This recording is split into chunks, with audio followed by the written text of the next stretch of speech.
Olá pessoal, sou o professor Diego Andrade, Diegueira, professor de matemática aqui do curso da Zambuja. Nós vamos agora então dar continuidade na correção do simulado 1 de matemática para o preparatório para a Escola Preparatória de Cadetes do AR, né, para EPCAR, aplicado no ano de 2019, certo? Prova de matemática, prova bem exigente, como né, o concurso exige né, na sua prova de seleção de matemática, tá? Fizemos o primeiro vídeo com as questões do número 1 até número 5. Se você não viu esse vídeo, assiste lá, quem sabe, ou depois desse, não tem problema, para completar a tua resolução. A partir da questão 6, iniciamos agora, vem comigo para a gente fazer essa preparação, certo? Então, questão número 6 está na tela para ti aí, acompanha comigo. O valor da expressão, a gente tem essa expressão aqui, perceba que tu tem um x na 3 e esse parênteses pode ser encarado como um coeficiente de x na 3.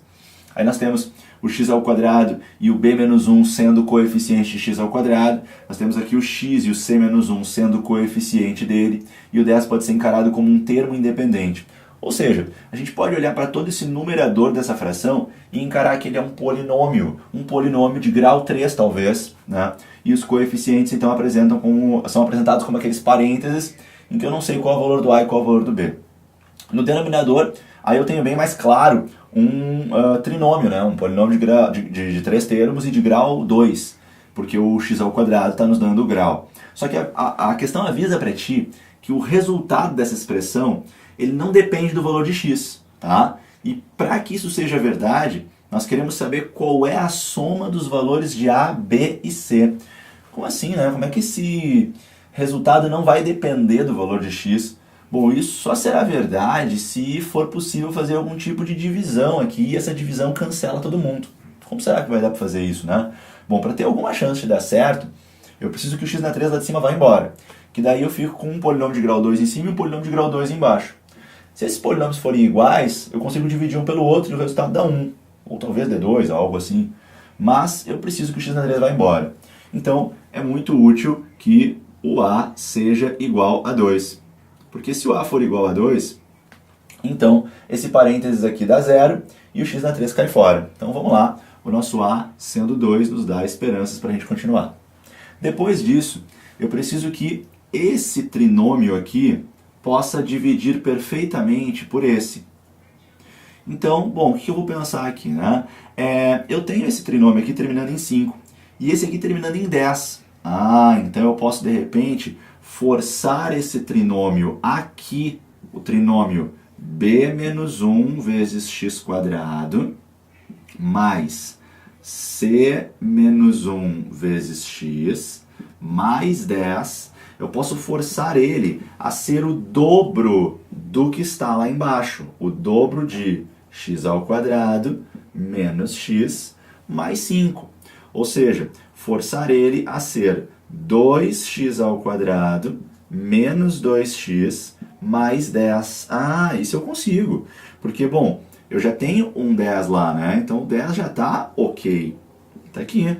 O que eu preciso agora para que esse retângulo, né, que é esse trinômio, para que ele seja exatamente igual a esse, ao dobro do que está lá em cima, eu preciso que esse parênteses seja 2. Bom, então eu preciso que o meu b seja 3. Porque daí, né, eu tenho 3 menos 1 dando 2. E aí fica o 2 na frente do x quadrado. E eu preciso que na frente do x fique menos 2. Então eu preciso que isso aqui se transforme em menos 2. Bom, então eu preciso que o meu c seja menos 1. Porque daí se o meu c for menos 1 com menos 1 dá menos 2.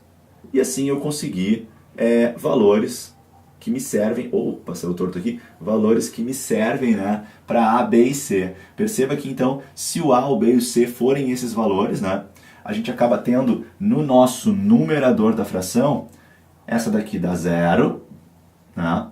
Depois eu tenho 2x ao quadrado, depois eu tenho menos 2x, depois eu tenho mais 10, com esse A, B e C que a gente fabricou. Lá embaixo eu tenho x ao quadrado menos x mais 5. E aí, se eu pego essa expressão aqui e coloco em evidência, o 2, né? Se eu coloco o 2 em evidência nesse numerador nosso, fica 2 que multiplica x ao quadrado menos x mais 5, que é exatamente o mesmo que está lá embaixo. X ao quadrado menos x mais 5. e aí eu consigo esse cancelamento, e realmente a minha expressão ela vai dar sempre 2, independente do valor de x. Ou seja, eu consegui valores a, b e c para a minha expressão não depender de x, ela fica sempre igual a 2. Aí o que ele pede para a gente é a soma dos valores a, b e c que nos servem. Então é só somar. 2 mais 3 dá 5, 5 com menos 2 dá 3. Nossa resposta então aqui, deixa eu ver o que eu posso ter errado aqui. A soma dos valores de a, b e c.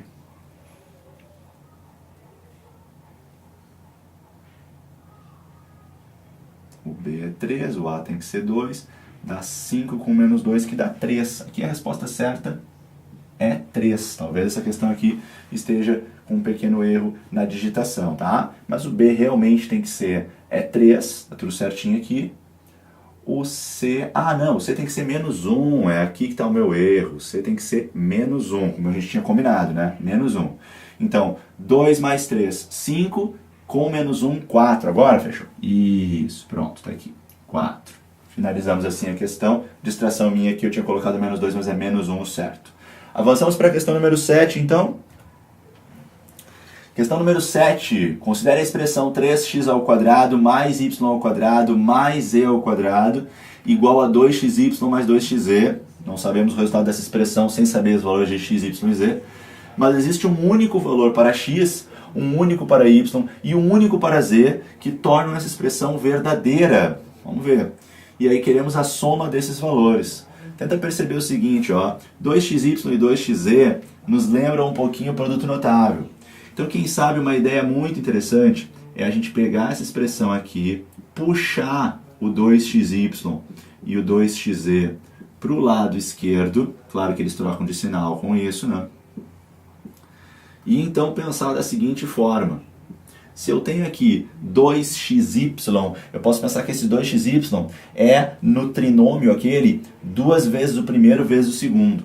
Se isso aqui é 2 vezes o primeiro vezes o segundo, uma ideia legal é eu pegar um desses 3x², botar no meio aqui ó, o menos 2xy e botar o y² pertinho e olhar para esses três pertinho um do outro.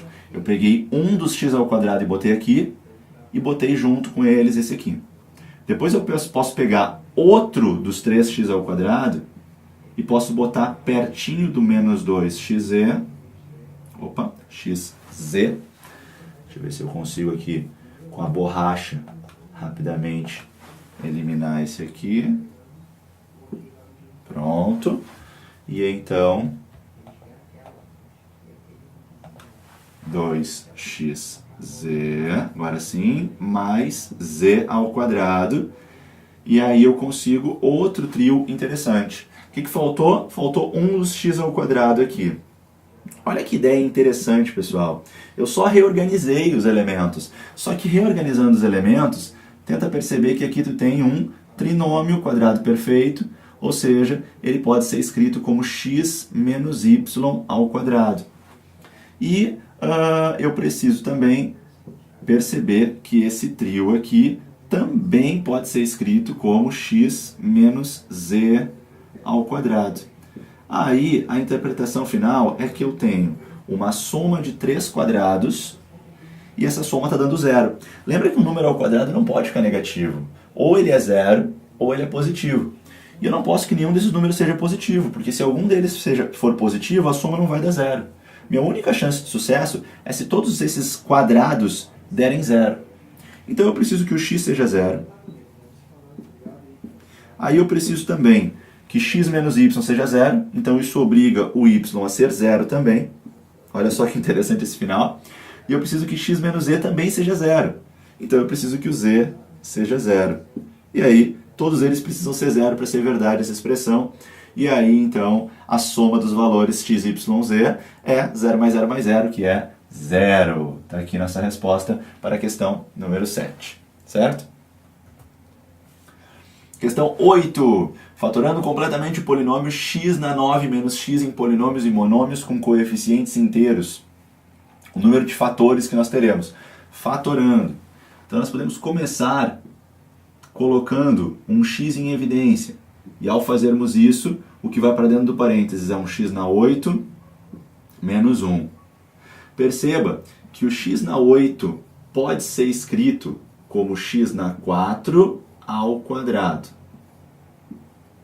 E o 1 também pode ser escrito ao quadrado. E aí nós temos diferença de dois quadrados.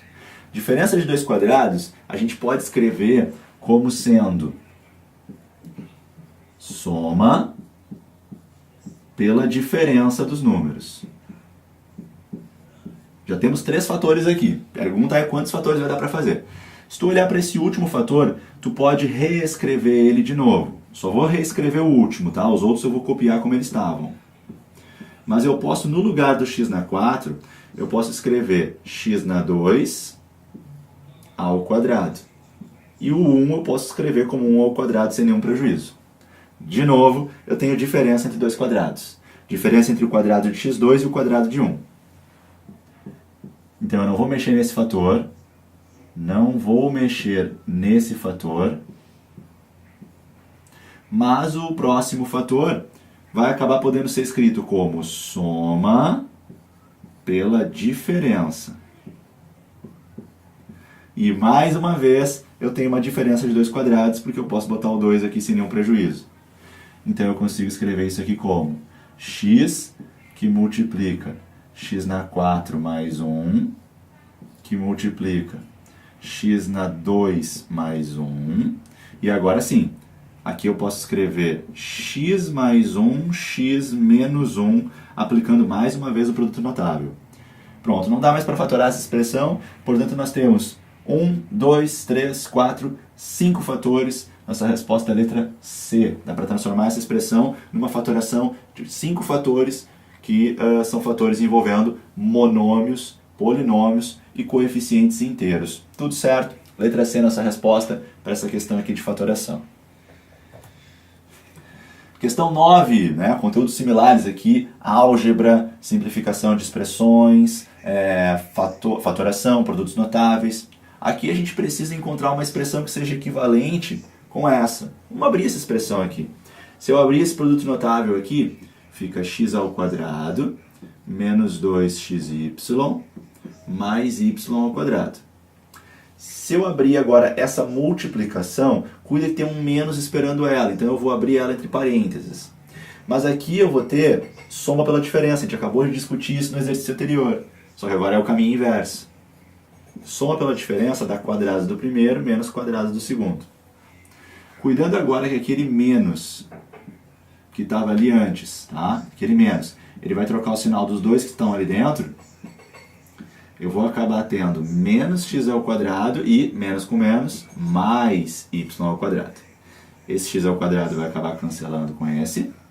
E o que sobrou pra gente foi menos 2xy mais 2y ao quadrado. O que dá para fazer com essa expressão aqui? Dá para, se quiser, colocar em evidência alguma coisa, né? Mas, olhando para as alternativas, bom, a letra E poderia ser, se eu colocar que nem a letra E sugere 2y em evidência, vamos dar uma olhadinha na letra E ali, até porque as outras não estão batendo, né? Não deu letra A, não deu letra B e não deu letra C. Vamos ver se a letra D, falando errado, né? Letra D. Coloca o 2y em evidência, tu vai ter que colocar aqui dentro um y e vai ter que colocar aqui dentro um menos x. Faz a prova real, ó, 2y vezes y, 2y ao quadrado positivo, e 2y vezes menos x, menos 2xy. Tá aqui, é uma expressão equivalente, mas essa daqui bate certinho com a letra D. Portanto, assim, fechamos a questão número 9, certo, pessoal? E agora muda um pouco o assunto do simulado, a gente tem a questão número 10, que agora é uma questão de geometria, vamos ver o que a gente pode fazer aqui nela. Na figura, KLM é triângulo equilátero. O valor de m menos n é... Então, a gente tem que KLM é um triângulo equilátero. Lembra que nos triângulos equiláteros, não só os lados são iguais, mas os ângulos também são iguais, todos eles medindo 60 graus, que está um pouco difícil de fazer a bolinha, tá? Não sei se vai valer a pena fazer. 60 graus. 60 graus. Bom, e aí a gente quer m menos n, mas não tem muita informação para isso, mas a gente tem aquele 48 lá em cima. Uma coisa legal que a gente pode fazer é perceber o seguinte: se vocês olharem para o triângulo AKM. Olha para esse triângulo aqui, o triângulo AKM. Nesse triângulo AKM, se tu olhar bem, né, tu tem o triângulo AKM e o ângulo externo dele, deixa eu ver se eu consigo mostrar assim para ti, ó. Tá? Faz de conta que está aqui o triângulo AKM. AKM 48. Eu vou limpar um pouco a figura, tá? Tenta perceber uma coisa. Tudo isso aqui, ó, é esse ângulo que eu vou poder dizer que ele vale N mais 60. Tenta perceber que esse ângulo aqui, ele é o ângulo externo desse aqui de dentro, tá? E aqui tá o M, ó. Só tu comparar com a figura original.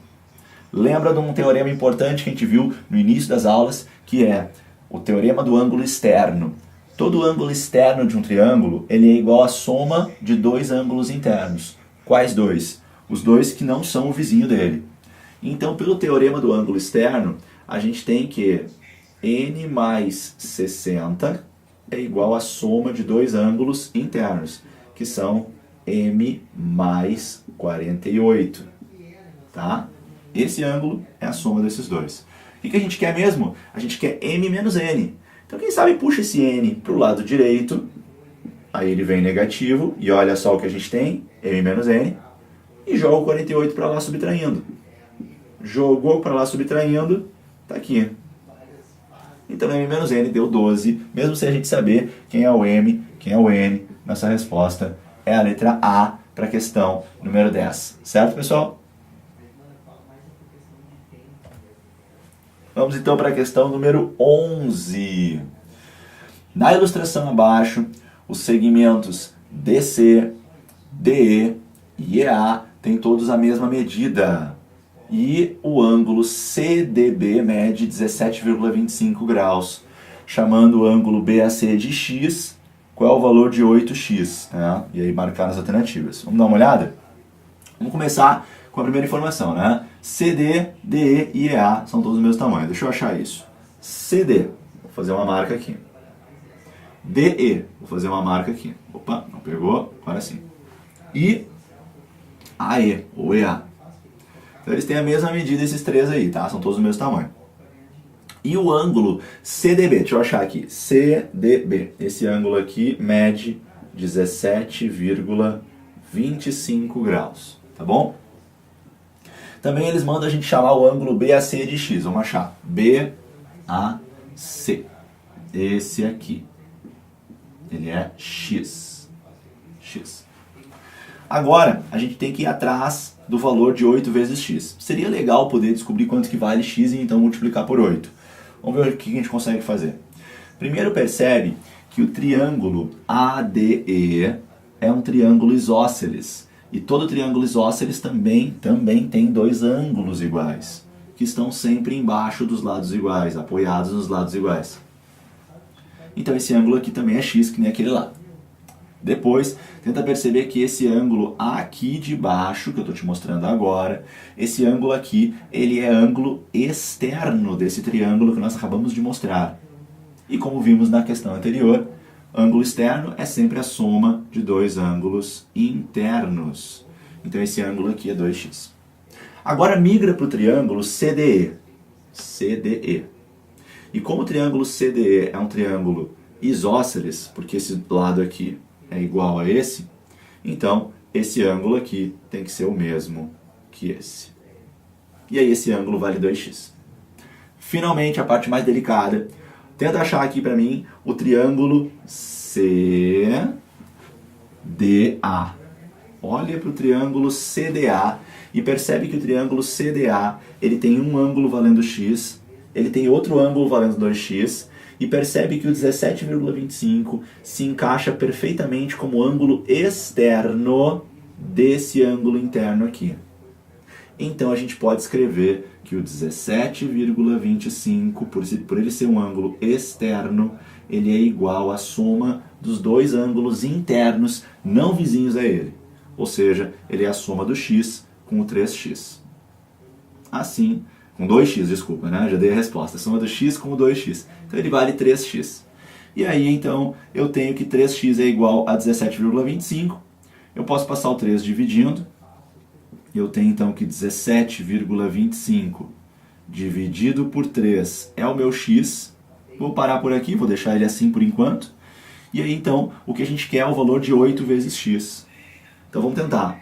Se x é isso, então 8 vezes x significa pegar isso aqui, 17,25 sobre 3, e multiplicar por 8. Eu gosto de fazer por etapas, porque como 8 é 2 vezes 2 vezes 2, eu vou multiplicando por 2 devagarzinho. Então, multiplico por 2 uma vez, fica 34,5. Pronto, multipliquei por 2 uma vez. Falta multiplicar por 2 e por 2 de novo. Por 2 e por 2 de novo. Multiplica por 2 de novo, vai acabar dando 69. E aí só falta multiplicar por 2 mais uma vez. Mas 69 dá para dividir por 3, fica 23. E 2 vezes 23, 46. Então terminei minha multiplicação, multipliquei por 8 em etapas, né? Multipliquei por 2, por 2 e por 2. Minha conclusão chegou em 46 graus, terminei o exercício e, portanto, a minha resposta deu letra D. Tá? Então, aqui letra D, resposta da questão número 11. Finalizamos assim mais essa resolução aqui para ti, certo? Bom, eu vou me despedindo por aqui, a gente continua no próximo vídeo a finalização desse simulado com as questões do número 12 até a questão 16, fechando o teu simulado da EPICAR, simulado 1 de 2019 de matemática. Valeu, até o próximo vídeo, tchau!